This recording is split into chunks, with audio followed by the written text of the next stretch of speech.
Good afternoon, everyone. Welcome to the Happy Hour webcast from WhiskyCast.com.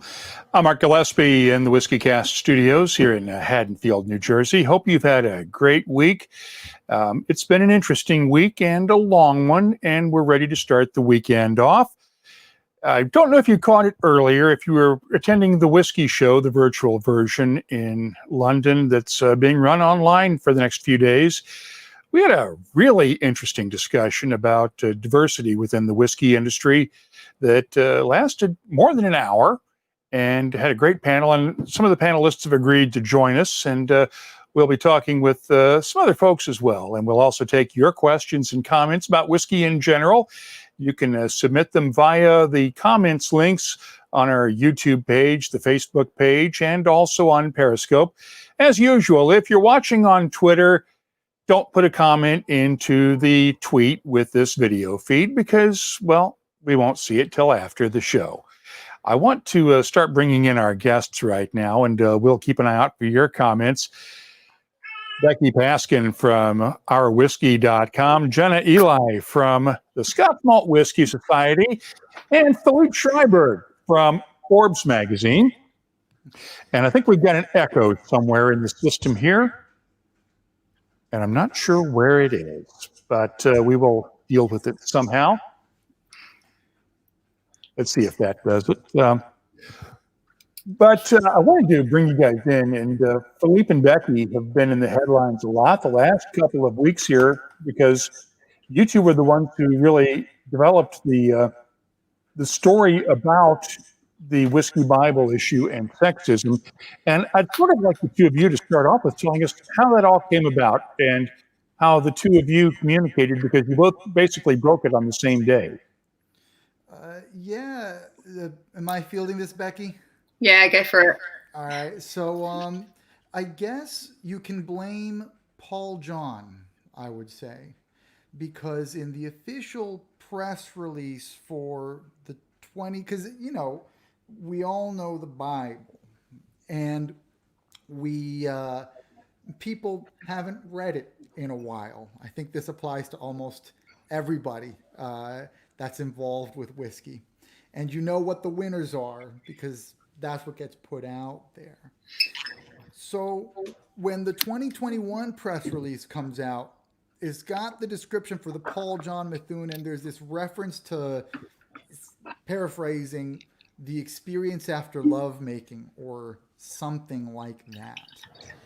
And I just saw that and thought, that's weird, because it is weird.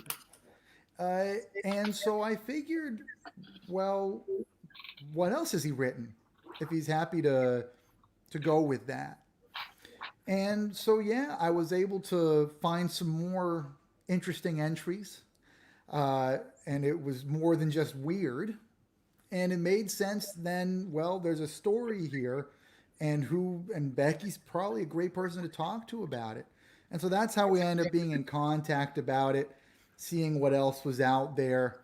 And then I wrote up the story, and Becky, on my WhatsApp, I've got something like, I've got a killer social media post lined up, and that was Becky laying down the bomb that then exploded, I would say. So, yeah, that's kind of how it went down, really.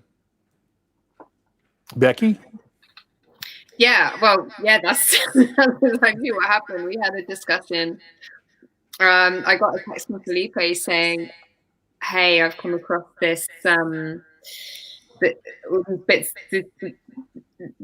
I've seen what Jim Murray's been writing, and I think it's time we said something, and I totally agree. And I said, I don't want to comment unless I've seen a copy of the current Bible. So I managed to track down a copy, and I was sat on a train back from the Lakes Distillery. I'd just been in Scotland at Glenturret, and then I went down to the Lakes, and I was on a train back to Brighton. There is a bad echo, don't you? Yes, there is a bad echo, yeah. That help? I'm wondering. I thought it was at my end. I'm wondering if it's me because I'm not hearing an echo. So I'll just put on some headphones and hopefully that'll solve it. We'll see. Does this, hang on. Did that work? Let's try that. How was that? Oh, Yeah. I don't hear an echo. Great. It was Great. me. Okay. Apologies, There we everybody. are. So I was on a train. I was on a train back down from the Lakes Distillery, and I had a copy of the Bible on my computer, and I did a Control F for every term I could think of that might be in relation to women and doing things to them. It wasn't nice. And everything came up, and it was all there. And I think when you're just faced with everything in black and white that's been written, it was pretty grim, to be honest. So at that point I thought, well, I mean, obviously I shared that stuff with Felipe. We decided to both post. I didn't want to, it was his story. I never wanted to do a social media post without sort of running it past Felipe, and we agreed to post around the same time on the Sunday. And the thing is, like, I was really not fired up. Like, this has been called a campaign. It's never been a campaign. It was more a calling out of something that we felt was an issue. And certainly in my post, it was more of a question, like, why is the industry still supporting this, rather than a call for blood or anything like that. It was really just a genuine question, which, as Felipe said, just blew up. And I think really just blew up because so many people, it resonated with everyone. Well, you two certainly, well, it did blow up. Let's face it. I mean, we've all known for years about comments that Jim has made. This is nothing new within the industry, but this is the first time anybody has ever called him out on it. And I blame myself just as much, because I've seen him pull stuff at tastings and festivals and do stuff that frankly was never acceptable. But yeah, I blame myself because I didn't say anything to him about it, and I didn't call him out, and I should have. And I applaud the two of you for doing so, because it's a conversation we need to have among the many tough conversations we need to have in this business. And it makes life a lot less fun. So I wanted to thank you both for doing it. But I don't want to just dwell on the negative stuff while we're here. Dave Kuhn, great point. What's everyone drinking? So what do you guys have in your glasses right now? Jenna, let's start with you, because we haven't heard anything from you yet. So I am drinking a Port Charlotte, a 9-year Port Charlotte from a second fill result that was sitting here on my desk, and it's about gone because it's been so delicious. So I'm going to just, I think, finish that off this weekend. Sounds good. Felipe, what do you got? I figured, I'm based in London. Don't be fooled by my accent. And I figured I'd represent London with a Bimbed. So this is, I think, the most recent recharred. No, this is I think this is their second ever release. Recharred oak cask small batch. I think it's a terrific distillery. I think Dariusz Plaszewski is a whiskey god, and I think we're going to see some great things out of there. Already, what's coming out of there is amazing. So, yeah, great London distillery. Becky. So I just went for the top shelf today. Where else? We've already An Ardbeg Oriverde. Okay. There's still quite a lot left in the bottle, so I thought, hey, I'll chip away at that. And it's really great. It's delicious. Beautiful. That is a brilliant idea, because I have one too. Yay, join me. Mark, let me ask you a question. Did you get the golden bottle? Yes, I do. Did you? Is it open? No, it's sitting across from me right now. It's sitting in the case of the do not touch bottles. Mm-hmm. Because I figured I would only open that because they sent that one and this. Oh, see, I didn't get either. I wasn't important enough at that point. Like a gold bottle, or even a normal bottle. This was a post whiskey tasting competition remnant bottle. So it's been open for a I'm while. all wired up here, so I'm going to try to see if I can reach over to get a clean glass. Nope. Sometimes I even amaze myself with my reach. Because we need to raise a glass anyway, because Mickey Head's retired this week. Yes, of course. His last day, and we are trying to get him arranged, because we have been working for a couple of months now to arrange to get him on the show on one of these webcasts. So I will join you in that Oriverdes, because guys. Mickey, happy retirement. Yes.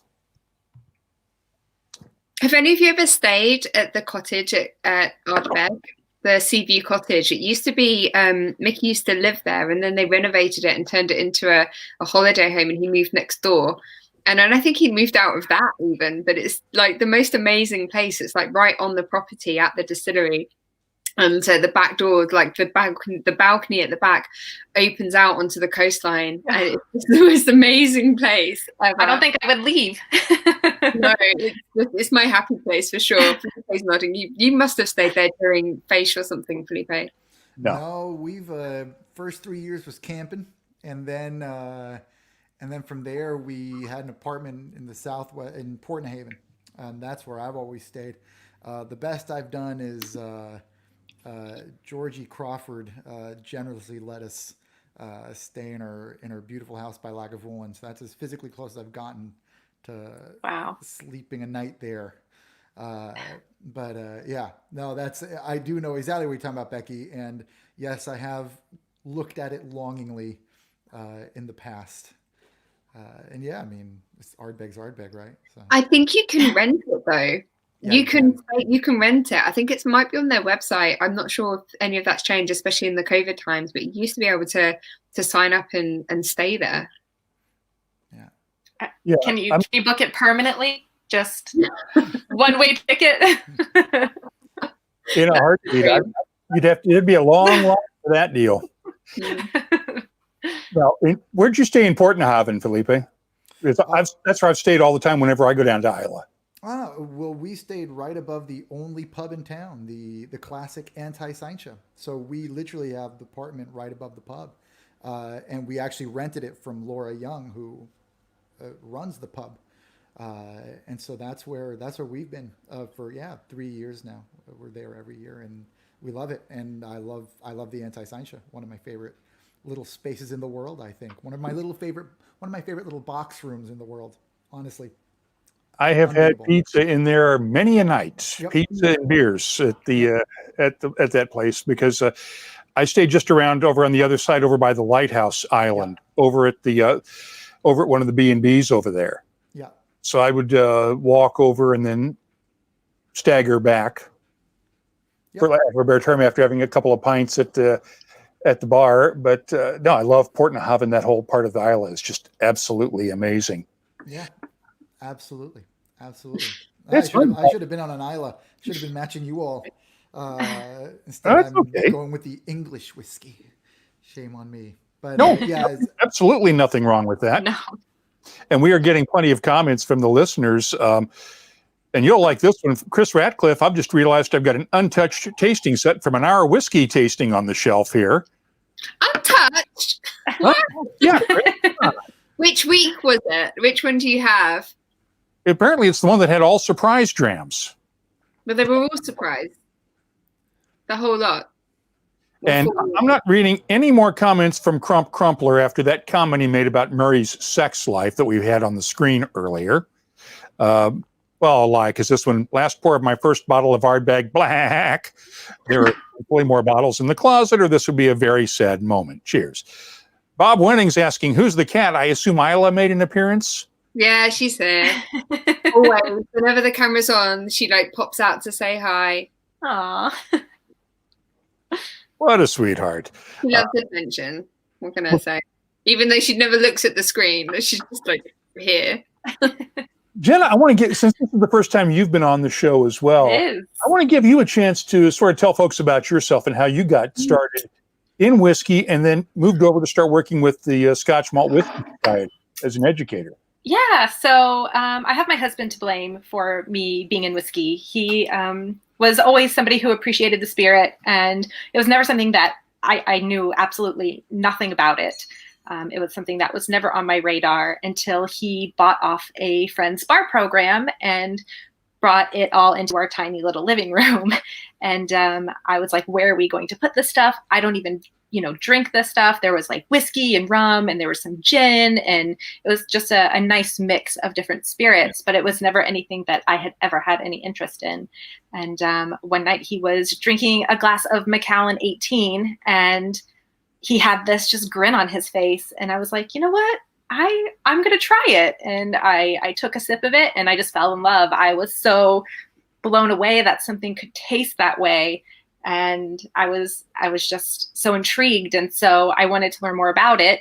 One, so I could, show him up a little, but, two, just because I was so interested in how this liquid could taste, as magical as it did. And so I was familiar with Instagram. It was a platform that I had built a vintage business through as a stay-at-home mom, many years back. And so I took to Instagram and started asking questions and, posting the few little bottles that we had that I was, tasting. And like, I asked so many people so many questions. I owe such a large debt of gratitude to so many people out there who, have helped me so much along the way, learn about whiskey. And so it just kind of, grew and snowballed. And I just tried to keep giving myself as many opportunities I could to learn.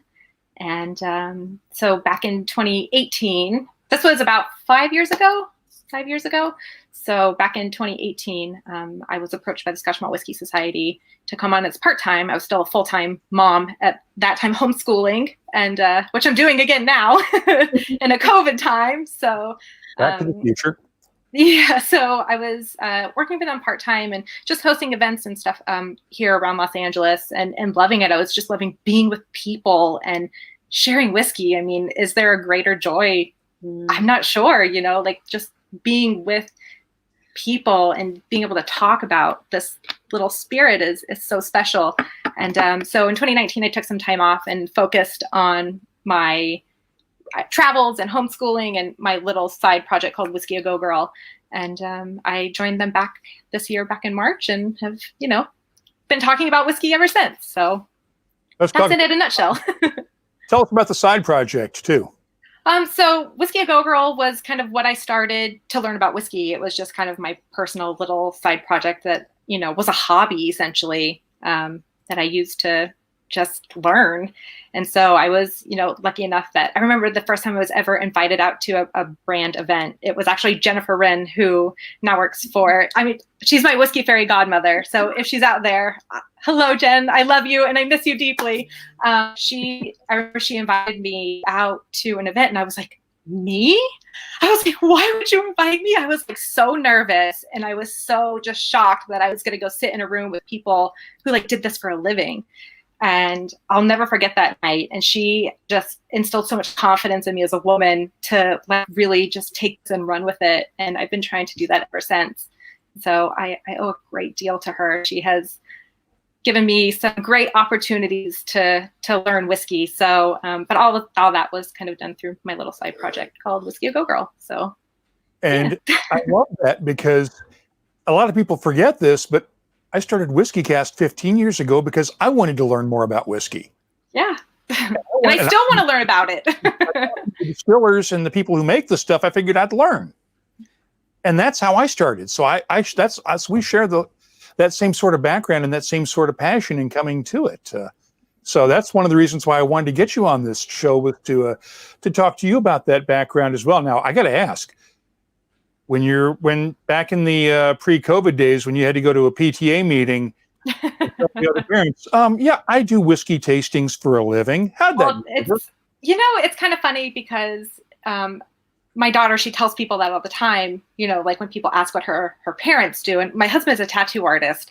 And so he's a tattoo artist and, so we're both covered in tattoos. And then I'm in the whiskey industry. So it's, she's like, oh, my mom just does stuff with whiskey is what she people. And you always get kind of a few heads that are turned. And once you kind of explain what it is you do, then people are intrigued and they want to ask more questions. And it's kind of a good segue into getting people, hooked and wanting to be curious about the spirit. So it's a lot of fun. No, I know that feeling because we have our 8-year-old grandson living with us. And it's when he was going to school and preschool, my grandpa drinks whiskey all the time. Yeah. Stuff like that really went over well. How'd you get into whiskey and writing about it for Forbes? I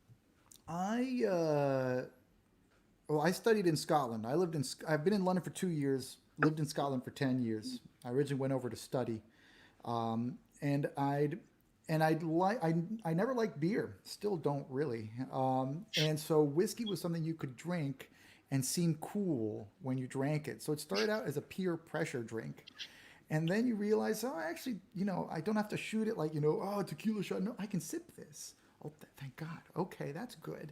So it started out that way. And then the last year, my final semester, my senior year, I discovered there was a student whiskey society that I'd never heard of. And you'd pay £6 and you would just drink like 10, 12 whiskeys.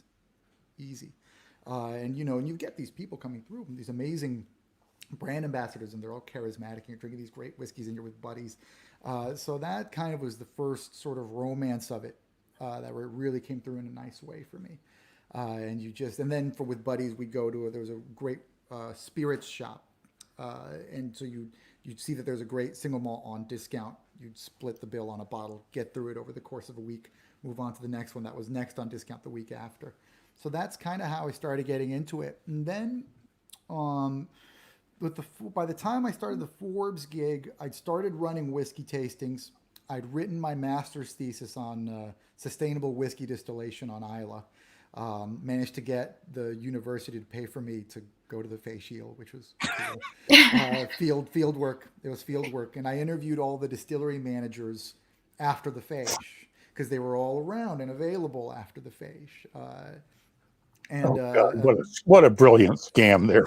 It wasn't a scam. It was my field work. How dare you insult me like this, sir? So so this is academic integrity. So then from there, I saw that Forbes had people writing about whiskey, and it just seemed like something was missing in what they were doing. So I literally just emailed them. It's like, hi, this is who I am. This is what I would write about. This would be the tone I take. Here's some example things I'd write. And for some reason, they said yes.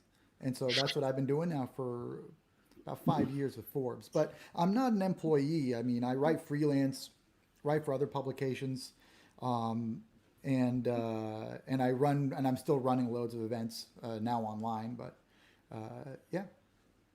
And if you can move a little closer into your microphone, I'm not sure where your mic is there, Felipe, but we're having trouble hearing you. Oh, this is interesting. Let me see if I can. That's interesting. Normally this thing's quite loud. Okay, cool. No problem. Sorry about that. Spirit Bomb points out it was a Dave Broom Japanese whiskey tasting and sushi pairing that got her into whiskey. And I can see the Japanese whiskey, but I got to admit, I'm not a sushi person. I can't. I'm sorry. If it can be used as live bait, I don't want to eat it. I'm sorry. It's Casks and Ashes, great comment. Not too many more satisfying social interactions than sharing stories and special moments with friends over whiskey. Very well said. We have a question from Graham Fraser for you, Becky. Anything new lined up for our whiskey that you can talk about? I know you're working on some stuff, but what are you and Georgie up to these days? So our whiskey. So as a bit of a recap, we launched our whiskey in March 2018, to champion diversity and inclusion in whiskey. And really that started out as a campaign. It was really just a social media movement to raise awareness of the lack of diversity and inclusion in the whiskey industry. And that's across all whiskey, not just Scotch. And then when COVID hit, there was an opportunity to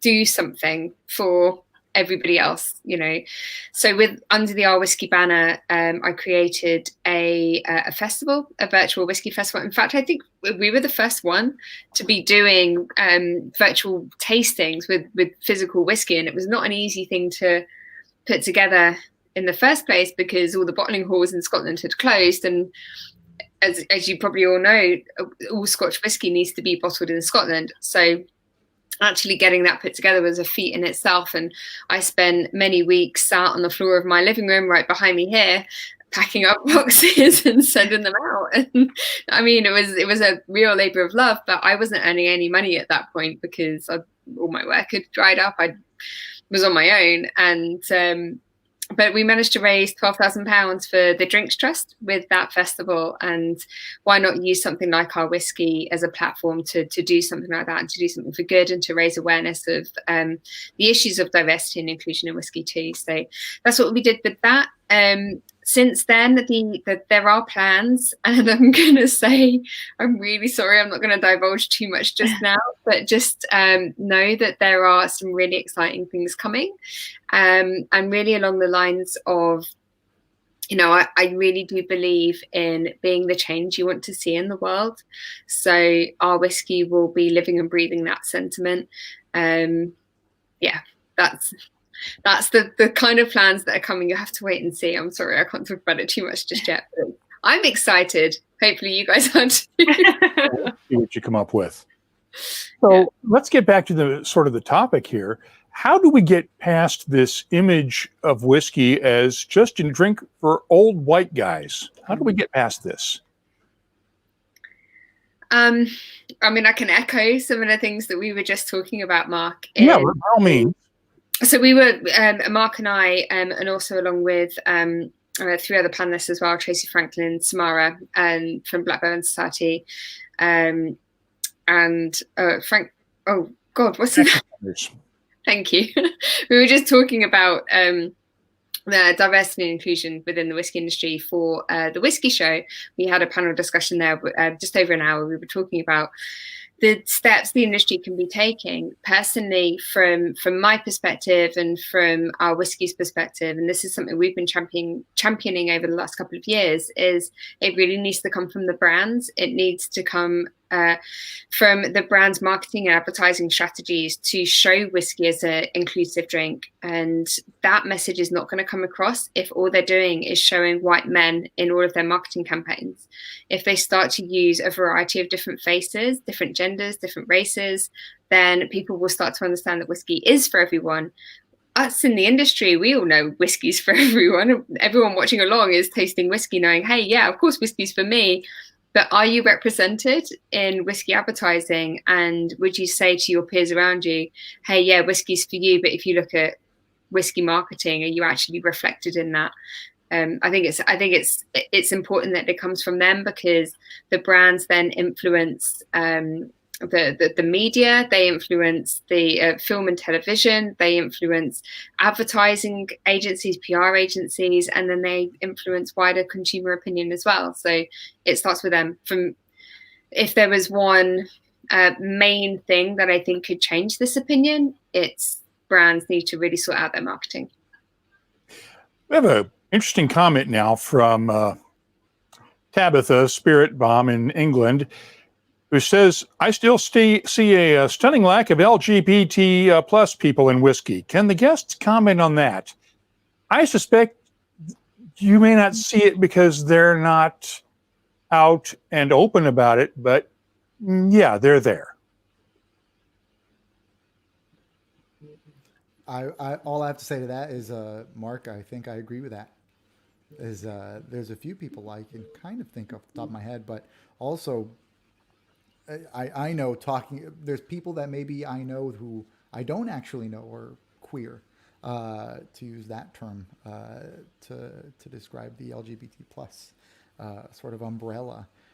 Because if I'm talking to industry people, I'm actually talking to them about whiskey more than anything else as well. I don't know. So off the top of my head, I think A.D. Smith from the Three Drinkers, he doesn't just do whiskey, but he's talked about his experiences as well. And recently he did a phenomenal thing talking about his living with Tourette's and becoming a TV presenter with Tourette's, on top of the fact that he also is openly gay. And that's really admirable. I think that's great. And that's who I think of the top of my head, seeing that comment anyways. So having Tourette's and working with Colin Hampton White. Yeah, it's tough. That's a hell of a combination if you're trying to control Tourette's syndrome, working with Colin. It's tough. I get. From knowing Colin, it can be hard. But yeah, he's great. And they're all three of them. There's Helena as well. They're all great to be around.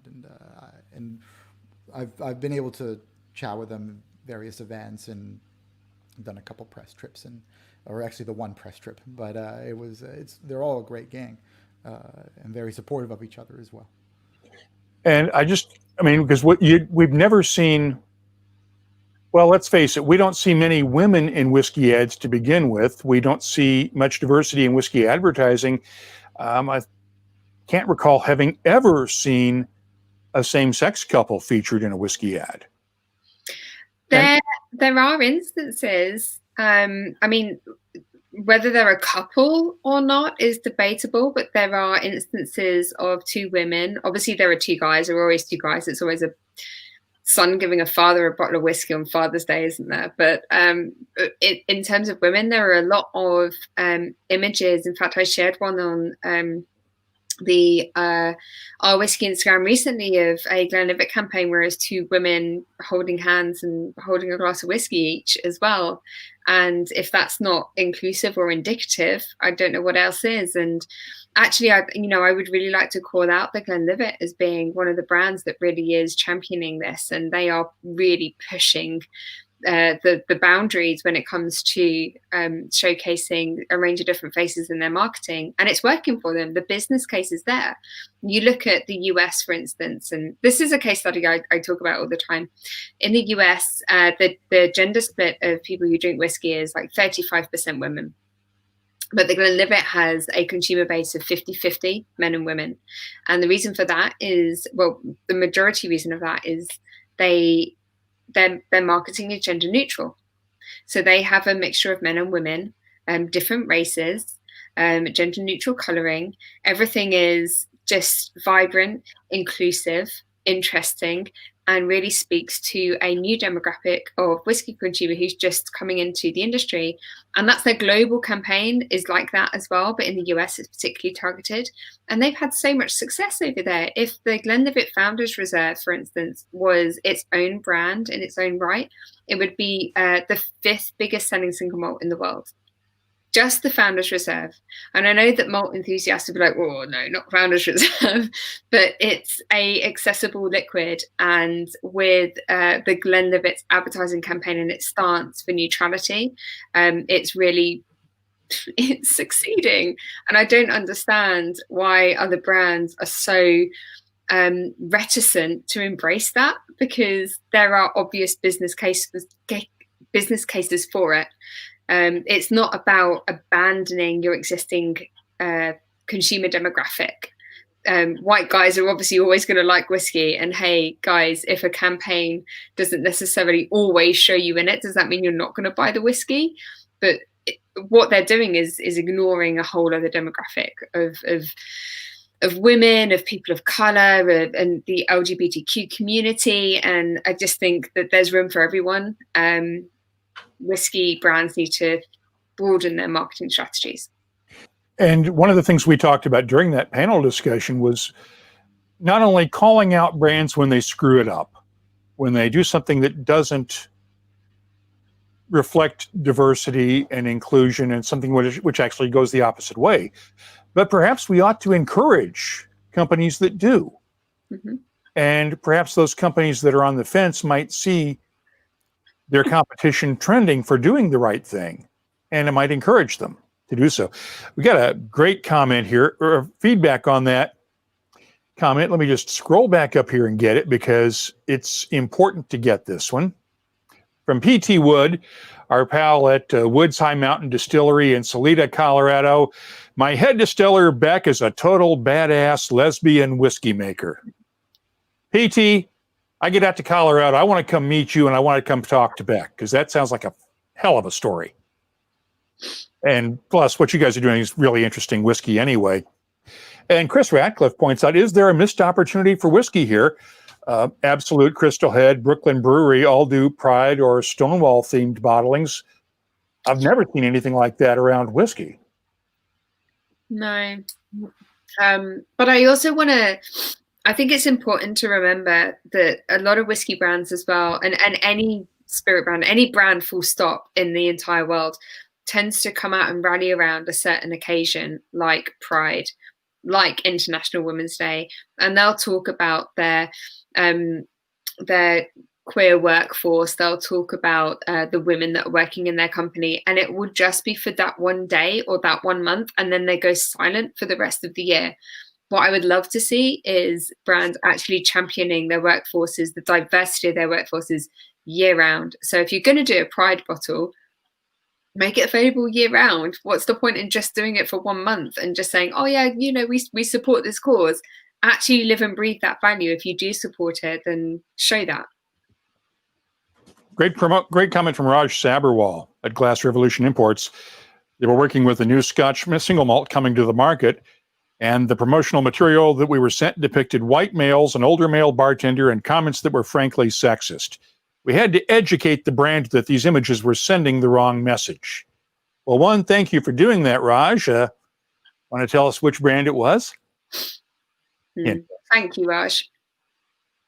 And actually, that was another point, Mark, that we had in the last panel discussion, is that it's everybody's responsibility to call it out when you see it. So if you see sexism or you see racism, if you think things can be more diverse, then say something. We're all in this together. I think it's the responsibility of absolutely everybody in the industry to be talking about it and to call it out. And I think it's important too for, that's how we grow, and that's how we, get better, is, if you don't know that you're making a mistake until somebody calls it out, that's okay. You got to own that mistake and say, oh, okay, I'm messing up here. How can I address it? How can I be accountable for it? And how can I move forward from here, making sure that I don't make that same mistake again? And so, like you said, Becky, we're all in this together. And just by calling out a mistake on somebody doesn't mean you don't like that person, or, that it's this mean thing. It's just, it's helping that person or that brand or that company grow. And I think it is important. So thank you for spearheading the bravery and, showing, no, I'm serious, the two of you to show us that, because I think a lot of people get scared, and I will, take full accountability that I've had times where I haven't said anything out of fear or out of being uncomfortable. And, we really have to move past that and, be able to kind of, stand tall and be brave and call those things out. Were you surprised by, and I'll ask this to all three of you, by the reaction from within the industry? Graham Fraser points out it was really interesting how the large whiskey brands quickly followed each other with reactions on the Murray situation. I can imagine that there were PR firms tripping over each other, trying to be the first ones to send out statements supporting you, Becky. And within days, the SWA had come out with its diversity and inclusion initiative, which, let's be fair, had been in the works for a while before this. Yeah. But I've never seen the industry pivot so quickly on something like this. Did it surprise you to see it happen so fast? Felipe, do you have a thought on this? Felipe, you're muted. Quiet. Sorry. If I were to say that I wasn't surprised at all, that would be a big fat lie. No, absolutely had no expectations whatsoever that it would become what it was. Really. And Becky and I were texting each other as well, like, oh, it's this. What? Whoa. Oh, whoa. So it kind of, I don't know. Just crazy. That's all I've got. Yeah. I think it was really, I think in hindsight, with the SWA Charter, the Scotch Whisky Association Diversity and Inclusivity Charter, which has been in the works for a really long time. And I was speaking with the SWA about this back in, I think, January, or with the start of lockdown, at least. Anyway, we were talking about this a really long time ago. But the fact that it came out around the same week is a total coincidence. However, the brands, the big companies that have made a huge statement generally have Scotch whisky brands. So how can they sign up to a inclusivity and diversity charter where their goal is to stamp out sexism and not respond to what Felipe and I posted? So I think it was kind of like a first challenge for that charter. And I think when you look at the companies that did respond, and I need to make really clear here, I did not contact any company at all. They all did this off their own back. I didn't contact a single one. I've never contacted anyone, even to this day. So I did. Okay, he did. I didn't contact. It wasn't a campaign. This was I put an opinion out there, as Felipe did, and this was just the general response. But when you look at the people who responded, most of them came from Scotland. And I think because of this charter, they'd all signed up to it. So how could they refute that? Okay, maybe the outlier there has been Suntory with their Alberta whiskey, which they obviously decided to rescind their reward win. But we are yet to really hear from any big bourbon producer. Other than Beam. Other than Beam. And also, I believe Heaven Hill did. No, you are right. Heaven Hill did. Yeah, Heaven but Hill did they do that publicly? I know they sent me a message, but I didn't. I believe they put a tweet out. Okay. I could be wrong about that, but I do believe they did put something out, just as they did during the protests over policing and with supporting Black Lives Matter. So I wonder whether there's something in the bourbon industry or any major, even in the Canadian whiskey industry, any kind of association putting something similar together to what the Scotch Whisky Association have done, an inclusivity charter that brands can sign up to. So if something like this ever does happen again, they all know and then have the confidence to rally around and call it out. On the diversity side, I can tell you that the Kentucky Distillers Association just set up an advisory panel with a couple of the Black distillery owners in Kentucky and people from the education community and others to advise them on how they can best improve diversity within the bourbon industry. And they've already started meeting and coming up with some concrete solutions. Plus, they have also set up scholarships for people of color to attend the various distilling programs at the universities within Kentucky. Mm-hmm. So they have set that up. Great comment from Raj Saberwal here. An analogy, just like the color of the whiskey does not tell you anything about the whiskey, the color of the person drinking the whiskey does not tell you anything about the person. You know what they say about those who assume. And yeah, we won't go that way. Kieran from White and Mackay, good discussion. The action we take to welcome a diversity of people into our whiskey as an industry to work, and the action we take to welcome a diversity of drinkers to enjoy whiskey is different but codependent. Side note, LGBTQ role models exist, albeit underrepresented. And I think that's just because it's on the underrepresentation, it's just not visible because it never comes up, which is perhaps the way it should be. Becky, you were talking about spending some time during that panel with Duval and the team up at the Lakes Distillery. Chris Ratcliffe points out the Lakes, quite the site for a new build. Some thought and money went into that site. You were just up there. I have not been to that distillery yet, and I've got to go. Yeah, they've got an extension underway as well. So they're putting in some new washbacks. The whole place, so since Duval came in and took over as whiskey maker, he's basically requested millions of pounds in funding to change up the site and to make it into the specifications that he needs, that he requires to create the spirit that he wants. And it's fascinating stuff. It's incredible that the site, so they have to work within, because it's a farmstead, they have to work within this, like, I don't know if it's grade 1 or 2 listed, but there are restrictions. They can't go outside of the site, so they only have to build within, so they can't expand too much, but they've got some amazing plans coming up. I think there's an expansion, new washbacks go in November, and they'll be commissioned early next year. And Chris Ratcliffe says, if you go, find the llamas. Did you see the llamas there? Yes. Oh, I can't remember the name. There's like the farm that runs them has a really funny name. Can anyone remember what it's called? Because it's hilarious. It's like Farm Llama or something like that. Luna Aaron points out sometimes being ignored is just as infuriating as not being taken seriously. Happens to her in whiskey shops a few times, not in good ones, of course. And yeah, that's part of the problem, is that for some reason, and I can't explain it, women just don't get taken seriously, and it's not right. It's stupid. I mean, as we were talking about during the seminar today, during the Whisky Show, women control most of the spending and consumer spending and most of the budgets. They're the ones spending the money, for crying out loud. The last thing you want to do is make them mad.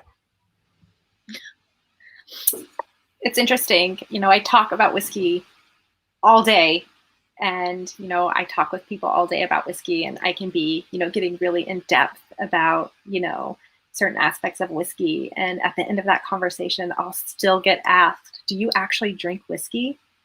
And I'm like, I do.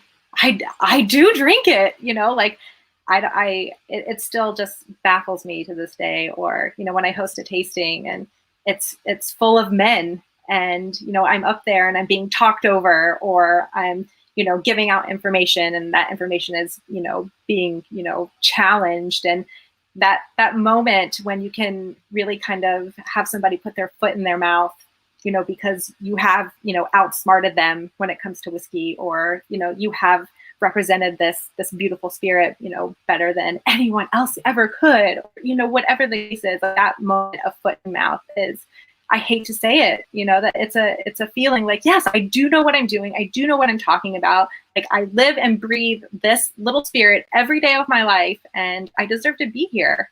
And there's so many brilliant, incredible women out there.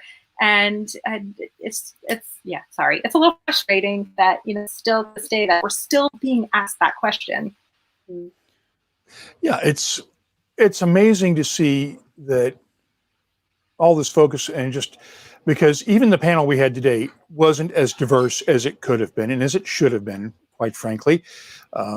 There are people of all cultures, all faiths, all nationalities, all genders, and however you want to define everything from intersex all the way to wherever you fall on that spectrum.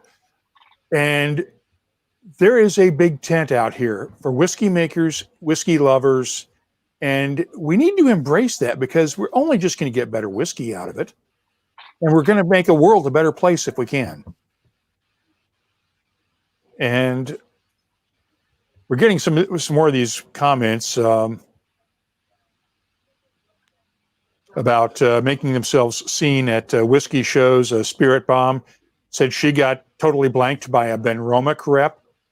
I'd love to find out which show that was, because I bet you the folks at Gordon and MacPhail would love to know who they sent to that show, because I don't think that the family would go for that. I'm pretty sure Michael Urquhart wouldn't go for it.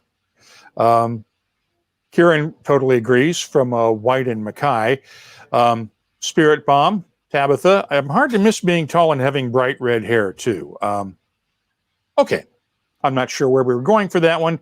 I think they were talking about sort of fitting into the crowd at whiskey shows. And so let's just go on. Tor Christensen in Norway. The most complicated drink in the world is made for everybody. I like that. That's a really nice way of putting it, Tor. Let's change subject for a little bit here. What new whiskeys have you tried that you have been most impressed with over the last 6 months or so? Or let's just say since the lockdowns, what have you had the chance to try that has just knocked you on your socks? So let's talk about whiskey and move past it and just talk about the liquid for a little bit. Okay, All right, go for it. I'll be that guy. We're talking about the Lakes, so I'll go with the Whiskey Makers Reserve release number 3. The whiskey, I think, of the stuff I've tried from the Lakes, which is most of it, all of the Whiskey Makers Reserve releases have been stunning.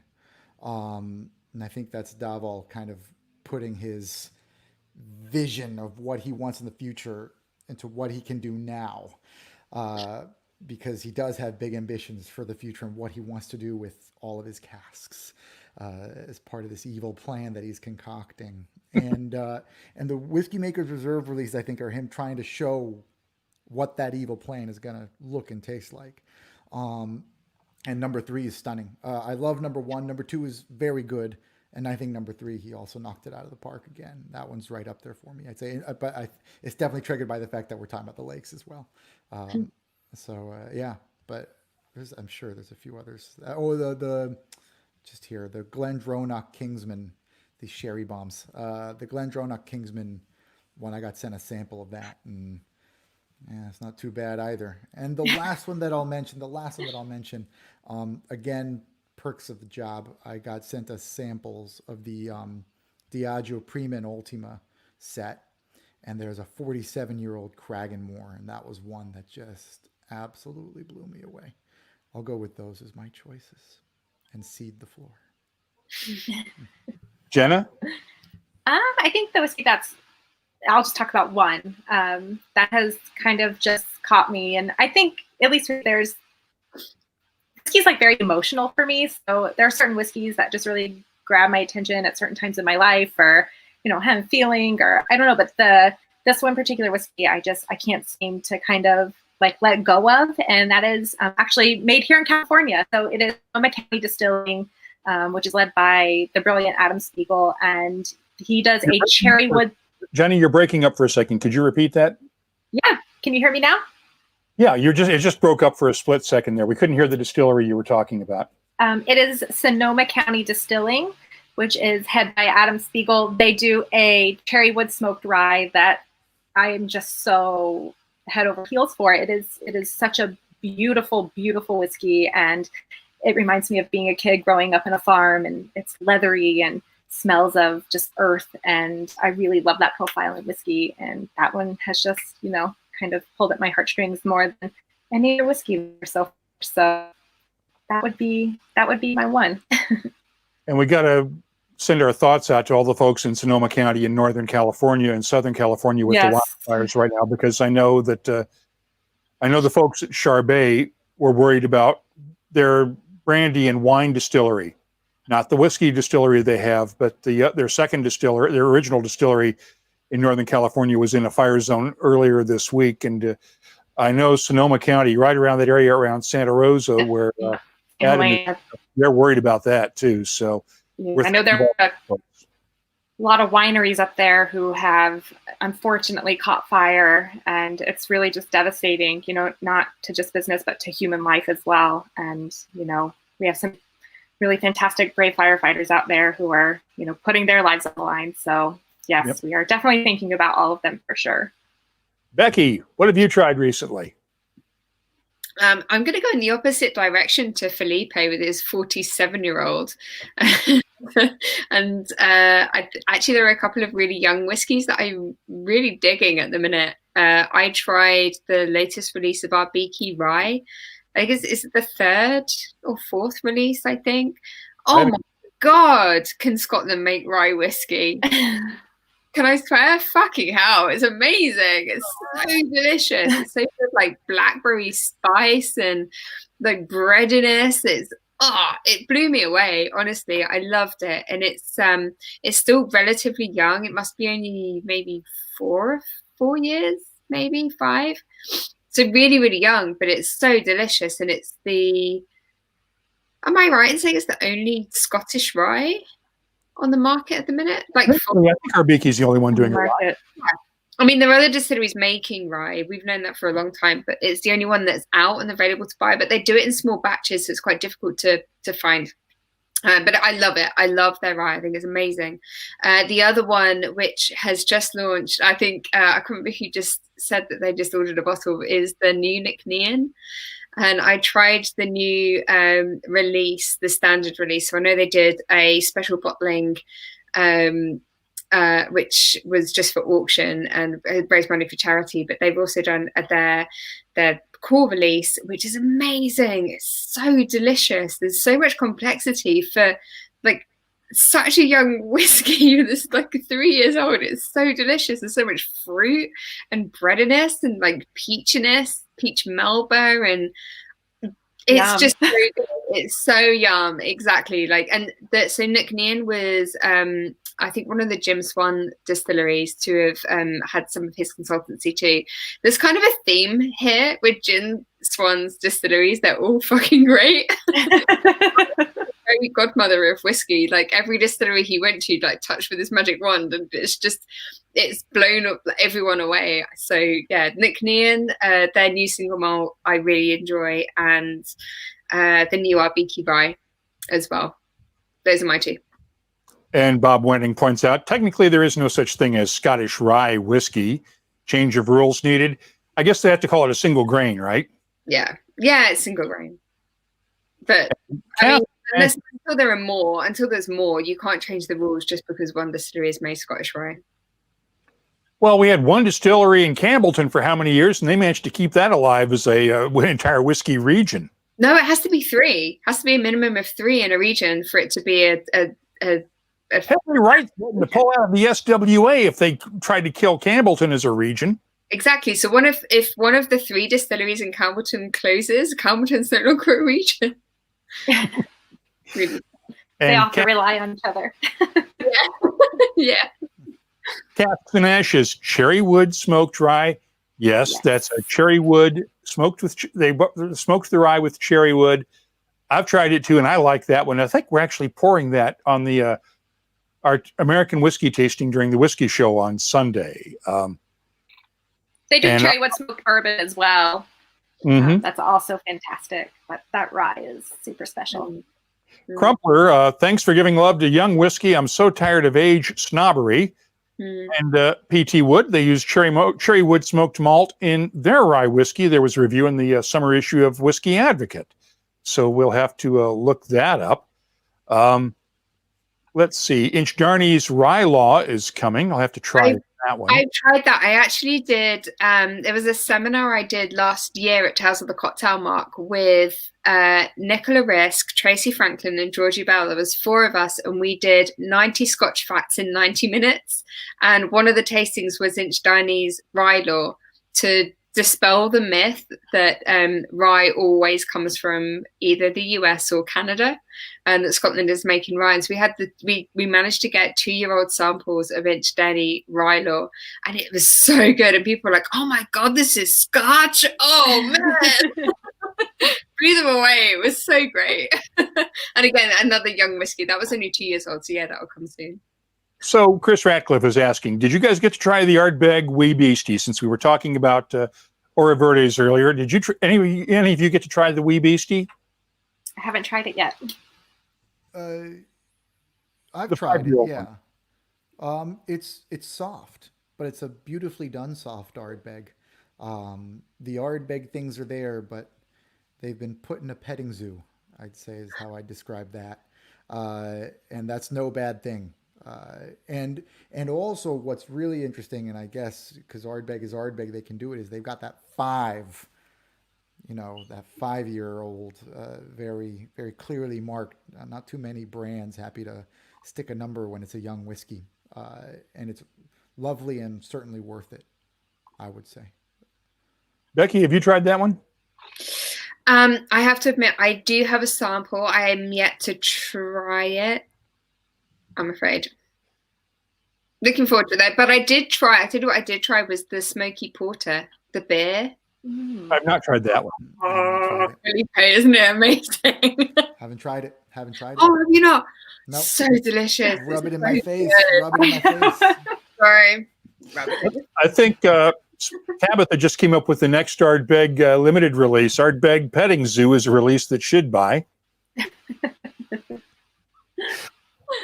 And Ben Marnock points out that he claims the 3 distillery thing is a myth. Spoke to one of the lawyers at the SWA about reopening Glengyle to keep the region's status, and he thought I was daft. Okay. And Bob Wenning, somebody pointed out, Chris Ratcliffe asked, isn't there a Dutch rye too? Yes, it is the Millstone rye, as Bob Wenning points out. And Bob would know, living in the Netherlands, he would know that. Let's see here. Other great comments. Let's see here. I was just scrolling up for a second here. Oh, yeah.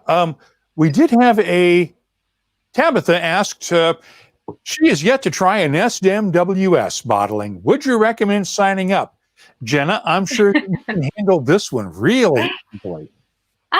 Yeah, so what my favorite thing is about, being a part of the Scotch Malt Whisky Society is that, we release single cask whiskeys from over 140 different distilleries around the world. And I think there's such magic in a single cask. I look at it as a little snapshot in whiskey time, just because it can never be recreated. And once it's gone, it's gone.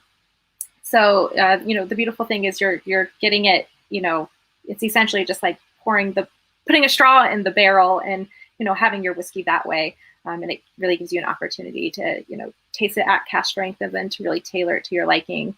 And I kind of love that creative aspect of it, about just Cask-Strength whiskeys in general. But we have some pretty special whiskeys out there. So if you ever have any questions about it, I'd be more than happy to, answer those. So feel free to, send me an email and I'll be happy to, email you back. And I'm thinking of that image in my mind of taking a straw and going straight to the cask, and I'm going, oh yeah, I can do that. We have an interesting question. Let's do Chris's question first. As presenters and writers, is the increase in virtual events a good thing?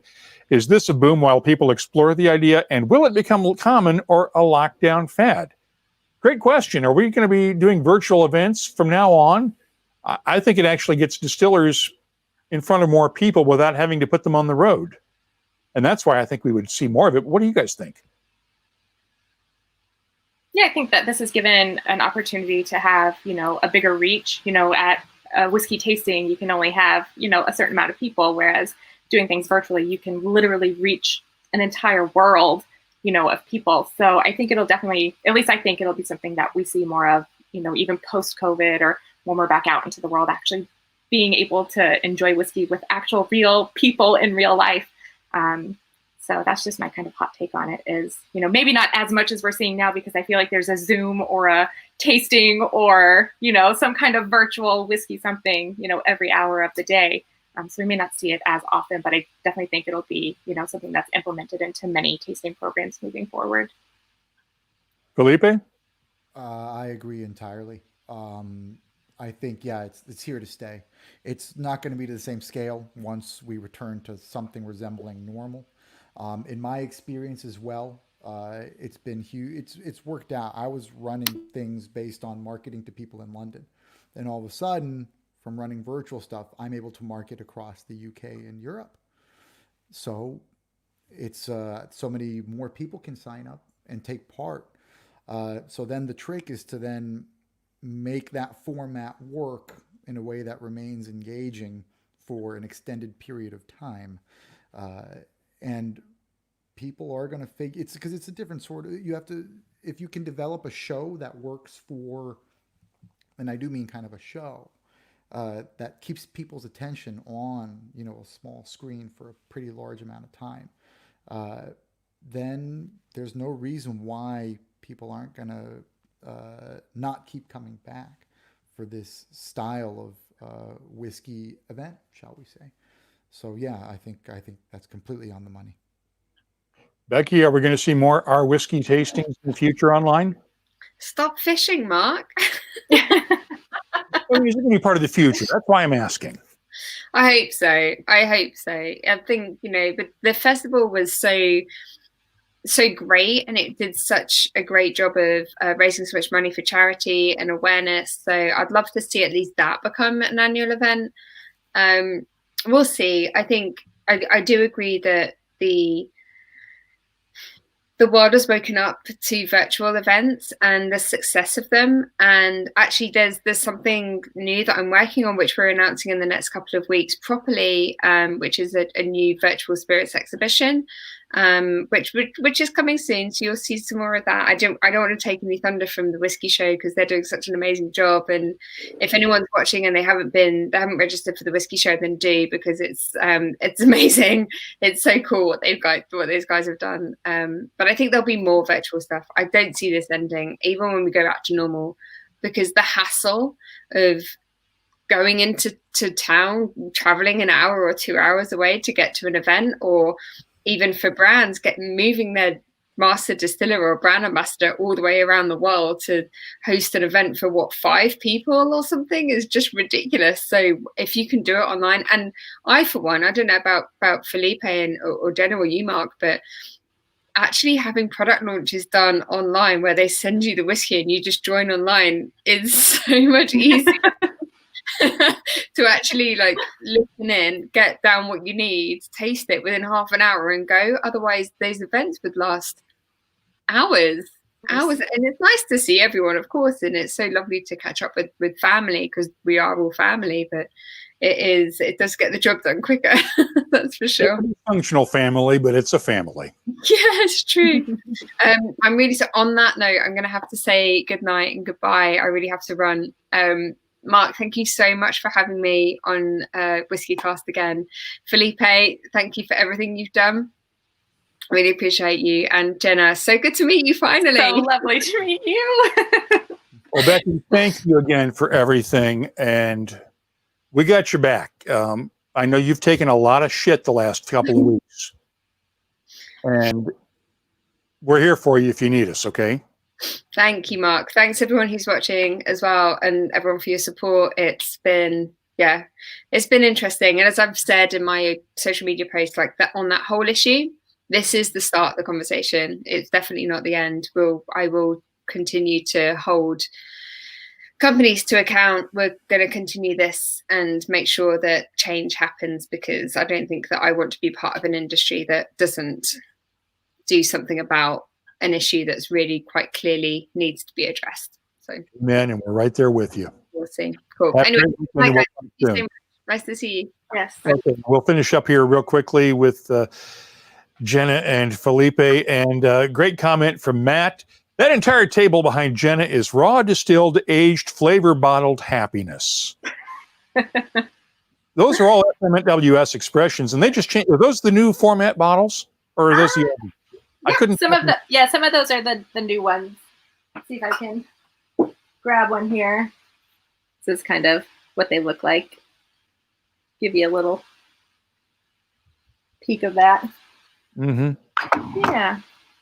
So yeah, there's a lot of whiskey in this room. It's my own private space. No one but the dog is allowed in here. I know that feeling.